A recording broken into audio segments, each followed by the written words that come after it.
وصل على رسوله الكريم وعلى آله وصحبه أجمعين। আমি আজকে বাগেরহাট বিধান জমাতের এই রূপক সম্মেলনে সম্মানিত অতিথিবৃন্দ, সম্মানিত সেক্রেটারি জেনারেল,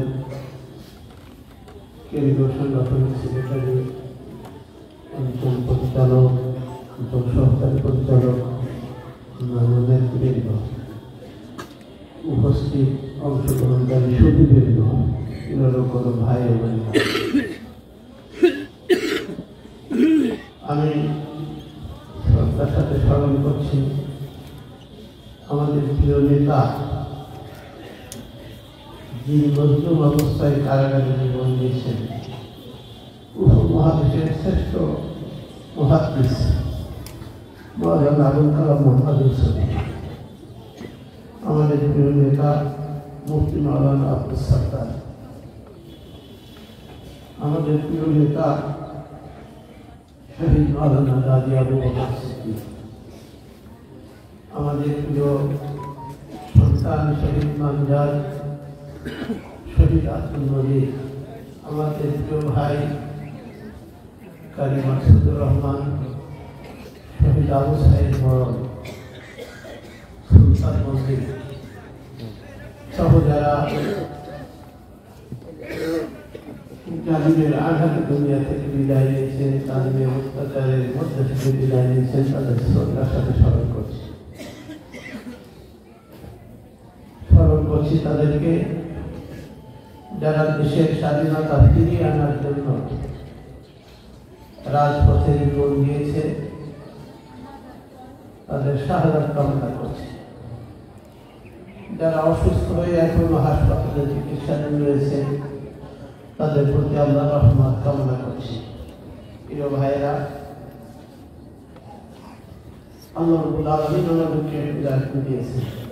সূরা হাদীদ 25 নম্বর আয়াতে আল্লাহ আলামিন বলেছেন, লাকাদ আরসালনা রাসূলানা বিল বায়িনাত ওয়া আনজালনা মা'হুল কিতাবা ওয়াল মিজান লিয়াকুমা আন-নাসু বিল কিসত। মানুষ যেন ন্যায় এবং ইনসাফের উপরে প্রতিষ্ঠিত হয়, জনগণ যেন ন্যায় এবং ইনসাফের উপরে প্রতিষ্ঠিত হয়, দেশের সাধারণ মানুষ যেন ন্যায় এবং ইনসাফের উপরে প্রতিষ্ঠিত হতে পারে। এই জন্যই আল্লাহ বলছেন যে আমি কিতাব দিয়েছি, নবী দিয়েছি, মিজান দিয়েছি। যে কিতাব এসেছে মানুষকে ন্যায় এবং ইনসাফের উপরে প্রতিষ্ঠিত করার জন্য, যে রাসূল এসেছে মানুষকে, সাধারণ জনতাকে ন্যায় এবং ইনসাফের উপরে প্রতিষ্ঠিত করার জন্য, সেই নবী রাসূলদের উত্তরসূরি হিসাবে, সেই কিতাবের ধারক বাহক হিসেবে আমাদেরকে ন্যায় এবং ইনসাফ এর উপরে সাধারণ মানুষকে প্রতিষ্ঠিত করার জন্য দায়িত্ব কাঁধে তুলে নেওয়ার সিদ্ধান্ত আমরা নিয়েছি। এটা কোনো রাজনৈতিক কর্মসূচি মনে করে নয়, বরং এটা ইবাদত, কোরআনের বিধান বাস্তবায়নের জন্য এই কর্মসূচি আমরা কাঁধে তুলে নিয়েছি। ইবাদতের লক্ষ্যে এই দায়িত্ব পালন করতে হবে এবং যতদিন পর্যন্ত দেশের মানুষকে ন্যায় এবং ইনসাফপূর্ণ একটি ব্যবস্থা উপহার দিতে না পারি, ততদিন পর্যন্ত এর পথে কাজে আমাদেরকে লেগে থাকতে হবে।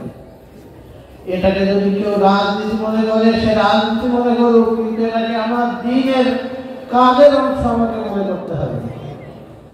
এটাকে কেউ যদি ক্ষমতা দখলের সিঁড়ি হিসেবে কেউ মনে করতে চায়, তা সে মনে করুক, কিন্তু এটা আমাকে আল্লাহর ইবাদত হিসাবে গ্রহণ করতে হবে।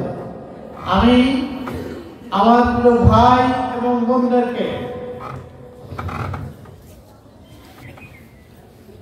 আমার সকল ভাই এবং বোনদেরকে, এটা আল্লাহর ইবাদত, পরকালের নাজাতের জরিয়া এবং জাহান্নাম থেকে বাঁচা এবং জান্নাতে যাওয়ার জন্য রব্বুল আলামিনের পক্ষ থেকে এটা আমাদের উপরে দায়িত্ব, এই দায়িত্ব হিসাবে গ্রহণ করার অনুভূতি আরো শান্তিত করে ফিরে যাওয়ার জন্য আমি অনুরোধ করব।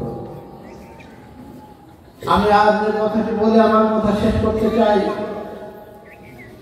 আল্লাহ রাব্বুল আলামিনের পক্ষ থেকে আপনারা আমাকে যে দায়িত্ব দিয়েছেন, এই দায়িত্ব পালনের ব্যাপারে আপনারা যদি আমার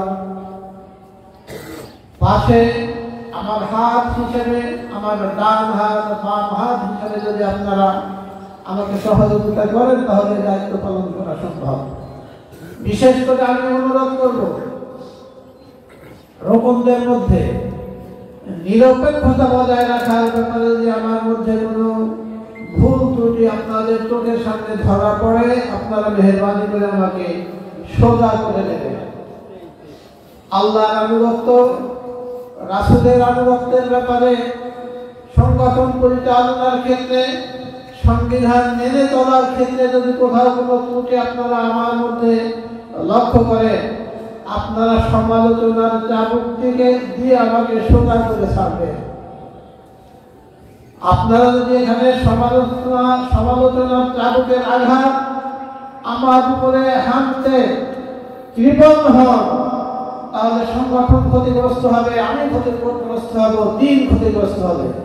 এই জন্য আমি আমার কথাকে দীর্ঘায়িত না করে আমরা যেন নতুন অনুপ্রেরণা নিয়ে, যেমন হুদায়বিয়া থেকে মক্কা বিজয় পর্যন্ত আল্লাহ রাসূল সাল্লাল্লাহু আলাইহি ওয়াসাল্লাম এবং তার সঙ্গী সাথীগণ, সাহাবায়ে কেরামগণ পাগল হয়ে মানুষের কাছে আল্লাহর দ্বীনের বক্তব্য পৌঁছে দিতে সক্ষম হয়েছিলেন, এবং তার ফলশ্রুতিতে 2 বছরের মাথায় আল্লাহর নবী সাল্লাল্লাহু আলাইহি ওয়াসাল্লাম মক্কা বিনা যুদ্ধে মক্কা বিজয়ের মতো একটি অবস্থায় পৌঁছে গিয়েছিলেন।